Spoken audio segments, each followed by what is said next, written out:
Okay. There are so many startups, there are so many apps. You go into even a hyper specialized area. I keep being on the jury for different app things. So you take a look at apps for social causes. Go in for that, 1,000 apps are submitted. You know, you boil it down to 50 and 30 of them will be women's safety apps. You click something and, you know, supposedly help will come. There's so many Me Too startups, so many Me Too apps. How do you break free? You know, so the media's problem on the other side is pretty much the same with anybody. It's not just for startups. You know, the first thing is, what is your story and why should I care about that story? And that's not an aggressive face-off question. It's a genuine question. I've got 5,000 stories to pick from. You know, I've got maybe 100 press releases today, which is not an atypical number for an average journalist in his inbox today. Do you know my reader? And 99% of the press, the PR calls that we get, whether they are for startups or for, it's all the more for startups, for the, you know, companies like the large tech companies and so on. They're a little more savvy in this space, but most of the people who call in terms of sheer numbers, they don't know your reader. They think that because you've got, you know, they have an app or their client has an app, or their client is going in for funding, or their client has got some award, you know, whichever magazine they're calling would be delighted and would say, yes, yes, please give us the news and we'll pick it up. And you have a really short time to pitch your, it's like an elevator pitch when you're, you know, if you've been into any of these contests where you're pitching to 5 or 6 investors and it's a contest, but at the end of it, you could be getting funding. And you've got 180 seconds and you've got to make those seconds count. And it's the same with whether you are speaking to an editor or a journalist, or you are actually sending out a press release or an email, because that person is not going to open that email. He's going to look at, he or she is going to look at that subject line and probably take a decision. We scan subject lines about 30 in 2 seconds. And if something catches our eye, then we go in and open it. And there's no choice. I mean, you know, there's limited time. You've got literally sometimes 10 seconds to look at the emails and take a decision on one which story to pick up. So now the question is, therefore, what do you do? And of course, one answer which people keep talking about is the use of digital directly. And I think, as we've seen from this government and the, you know, the BJP, which is the main ruling party, they've leveraged and used digital very effectively. They are, to an extent, they're bypassing media in terms of reaching out direct. It's not very easy to do. It's not always the most effective way to do it, but they have done some aspect of it pretty effectively. So is it something you can do? And there are plenty of tools and platforms. There is Twitter. How many of you are on Twitter here? Okay, about 30, 35, 40%. Okay, it's good to be on Twitter, and you know what you will find, and I'll come to a lot of the examples of you know, great content, great things which have worked. I gave you the example of Juggernaut, an app which has worked. Okay, now none of this, I mean, the app, surely the creation of the app hasn't been by the founders of Juggernaut, which is, you know, they're 2 ex-publishers, you know, the person who was heading Penguin India, Chiki Sarkar, and Durga Raghunath, who had founded First Post, which was then acquired by Network 18. They haven't created the app, but they had a vision for it. They've done a great amount of social buzz around that app. And again, you know, I'm sure they're using agencies and they're using professionals. But since they have a finger on the pulse of things, they're able to at least define the direction in which they're the goals that they want to set for that. What's possible? If somebody comes and tells you this is possible or this is not possible, you have an idea. So Twitter is a great way to get a sense of that, and it actually punches very far above its body weight. It's not that huge in terms of numbers, you know. It's 60, 70 million, 80 million users. I'll come to the rankings, so that'll be an interesting one in the next slide. Influencer marketing, many of you would have heard of this. The idea being to identify people who are influencers, to reach out to them. Okay, and there's a lot of this happening today. Especially for companies or even larger companies which can go through traditional media, etc., they're going a lot to bloggers, to people who are not, they don't even have their blog, but they will reach out to a person who's influential, let's say on Twitter or on Facebook, with just a few thousand followers, but has been tweeting about one particular thing.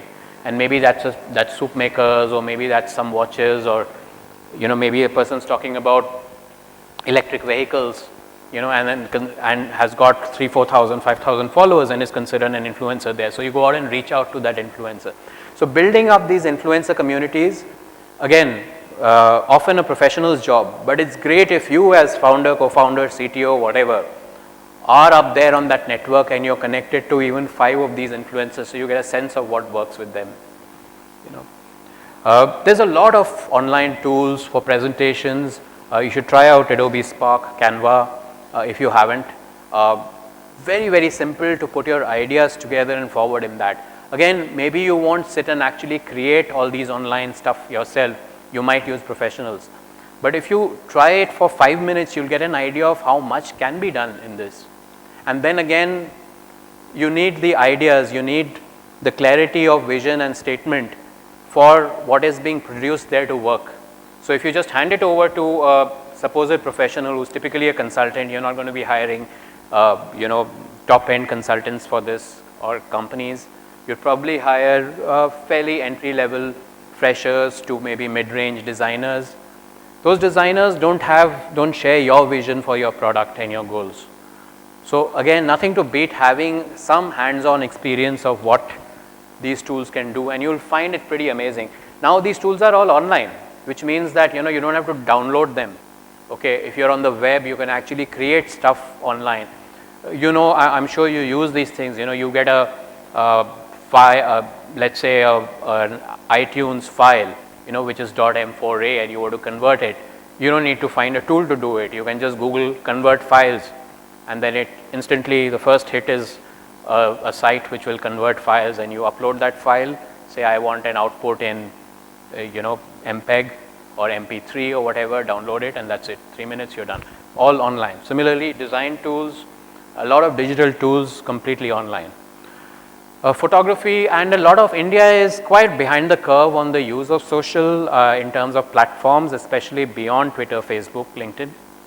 So Snapchat, for example, Instagram, Vine, some people are picking up on these, but very few organizations are. And I would expect to see startups really get there first.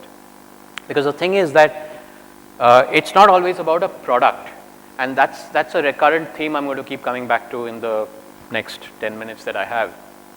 It's not about talking about your product always in a narrative or a story. It's the area you can talk about. If you're into retail, or you're into finance, or you have an app which is a news media app, you're in a domain. You can talk about the domain. You can share stories about the domain. Because if you keep talking about your product, people switch off. Nobody wants to follow a handle on Twitter, on Facebook, or Vine, or Snapchat, or Instagram, where the person simply tweeting or posting stuff about their product. Hey, this is my product from this angle. Now this is my product from this angle. This is this app. Now a new version has this one more feature. It doesn't crash, whatever. Chatbots. Okay, another remarkable. Anybody use chatbots here?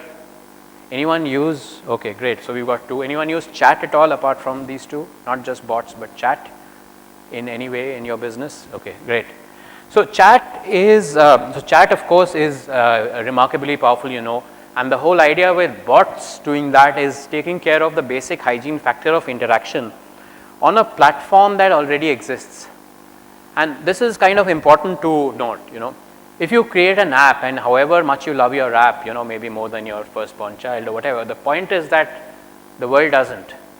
And this is an example of that. If you look at the top apps as of yesterday, last night, this morning actually, the top 3 apps, WhatsApp, Messenger, and Facebook, belong to one company, right? Facebook. And actually the 4th app you see here, which is number 7 in the ranks, also belongs to that same company. Okay, number 9 is Truecaller, Amazon India, Ola Cabs, Flipkart, Uber, takes you to about number 19, 20. You don't have Twitter's not only not in this list. As of yesterday, Twitter wasn't in the top 100. Twitter sometimes comes in at 7. This is a daily snapshot. Yesterday, what were the total number of apps downloaded and what is the ranks in that? It's very difficult to break into this top 100. You look at the segment I come from, which is media. In media and entertainment, there are very few apps here. There's virtually nothing here in the media space. News media, there's one news media app, okay, and that's Daily Hunt, News Hunt, Daily Hunt. Times of India is not there, Hindustan Times is not there, BBC is not there, not in the top 100 downloaded apps. Because the top 100 downloaded apps include the apps that people really frequently use, and therefore they will download. So Ola, Uber, they will download. As it happens, WhatsApp, Messenger, Facebook are really, really strong there. And that's just to go back to that chatbots point. The point is these apps already exist. So how can you leverage them? How can you ride on them? And one way to do that is the chatbot. Okay. If everybody is using WhatsApp, then you may as well use WhatsApp rather than reinvent the wheel and create a new app. Or you have your new app, but give an access via WhatsApp that, send stuff, you interact with your customer through WhatsApp, you take questions for a pizza booking or whatever it is, complaints about your product through WhatsApp. And that's what the chatbot does. So the point with a chatbot is not about the technology or bots or whatever. It's about the fact that there's an existing platform, there's an existing app which you cannot beat. Do what you like, spend, get your Series A, Series B funding, put all of your money into promoting your app. You're not going to hit WhatsApp, Messenger and Facebook. Very difficult to do that. Maybe somebody will prove me wrong, but right now that's how it is. Sure, please go ahead. This is downloads, okay? So I'll just repeat the question, is this for usage or downloads? This is downloads, but this is, because it is on a sustained basis, a daily snapshot, this has been the consistent picture. Over time, it's a self-correcting thing. While it is true that on average, a lot of apps are downloaded and not used, but it doesn't happen repeatedly. Okay, so WhatsApp, for example, wouldn't remain number one downloaded day after day after day if it was not being used. So on the other hand, there are lots of apps which are downloaded, but they're never used, but over time they will dwindle in terms of downloads, so they will not show up in this top 100 list. So now, for example, okay, this, I don't know if you recall this, the ALS Ice Bucket Challenge. Anybody did this here? Okay, one. Anyone else? Okay, two. This was, it was very simple. Now ALS, I don't know if you've heard of ALS, motor neuron syndrome. It's what affects and afflicts Stephen Hawking and many, many other people. So the ALS Association in the US in 2014, they had this brilliant idea of, something that people would catch on to. I don't think they knew how viral it would get. They said, why don't you show your support by dunking a bucket of ice water on your head and take a video of it and share the video and specify, tag the next 5 people who you think should do this, take up this challenge, if they're brave enough to do it. And it caught on. As of now, there are 2.5 million videos on Facebook which are tagged for this ALS motor neuron syndrome. They raised over some $120 million finally, 115 in the first round, and then 2015 they repeated it, another $4-5 million. Amazing example of a completely zero investment campaign. No hoardings were taken, no newspaper campaigns were taken. They just started it, it went viral. This is your holy grail. Okay, and again, very tough to do this, to find that one idea, but it shows you that that idea can be a zero budget idea. Doesn't cost much money to get a bucket of ice cold water, put it and take a selfie video of yourself doing that. And it's just about challenging enough to, to have a sense of adventure and bravery about it without being, something really stupid like standing in front of a railway engine and taking a selfie and then getting mowed down. So you can find ideas which are dramatic, which are potentially viral and are not expensive to do or implement, but you've got to look pretty hard. Content. So I asked a lot of friends, what sort of content for this presentation. I was asking people on what content really triggers, what captures their interest. So email, I was particularly interested because there's such a flood of emails. So this one particular friend who's actually Mala Bhargav, who's this, she's a tech writer. She's one of the oldest columnists in the country. So she had this great point that among the 6, 7 newsletters that she actually ends up reading, which are content marketing, Urban Ladder was one of them. And they have these really funky kind of things twice a day, to the point that she doesn't delete those. And she actually ends up reading them. So she said, they're so amusing and fun that I haven't unsubscribed, great content. And then there are others where there's personalization. You know, it says, Mala, did you leave anything behind in your cart? And Mala, we miss you at Haptic, and you help get your laundry done again. So personalization and funkiness. Again, this is professional, okay? Don't assume that this is some co-founder's son who is sitting and doing it. This is an agency doing it. But coupled with decent products which they have, good service experience, the UX is great. But this cements that bond. And it's just an email newsletter, and we kept hearing email was dead. It isn't. You can use it with dramatic effect. The last thing I want to speak about before I kind of round up is this thing called the Streisand effect. The Streisand effect, and some of you may have heard about it, I've been writing a little bit about it on the BBC and elsewhere, happened with when Barbara Streisand's house, you know, she's this singer, songwriter, entertainer, her house in Malibu, it's a kind of nice little resort sort of house, happened to show up in a picture which was one among 12,000 pictures of the California coastline which were taken to document the erosion of that coastline. So it wasn't meant to be a picture of her house, it was a picture of the entire coastline in 12,000 pictures, but her house showed up there. And she didn't like that, she values her privacy, so she sued to take down that picture. Now up to the point that she sued, 6 people had viewed that particular photograph. And similarly others, you know, on average it was 6. For that photograph it was 6. After she sued in 1 month, 180,000 people downloaded that picture. Among them were media people across the world. And her picture was carried on CNN, Time, Newsweek, the Washington Post, New York Times, every major newspaper in America, in North America and in the world. Times of India carried it here. It exploded. So the Streisand effect says the more you try to suppress something, the more it explodes. And this is interesting from 2 points of view. One, you will very often encounter stuff in the course of your business when something doesn't go right and a customer complains, you run a restaurant and a customer has a big enough issue to go on social media, and you say, let's try and suppress this somehow. Okay. This is what is most likely to happen. And there's the reverse. So let's look at some other examples of this. So books, there have been books which, you know, 2 books on, one by Rana Ayub, not very well known journalist, but well known in her space, and she's covered Gujarat and all that, the Gujarat Files.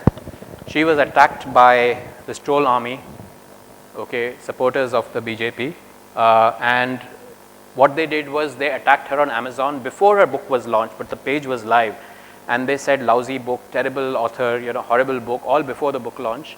0 review, 0 star, the smallest, lowest rating possible, 1-star reviews. Same with Barkhadat. Both of these, this attack of the trolls and this enormous wave of outrage about the book before the book was released helped promote the book in ways that this self-published book just couldn't have.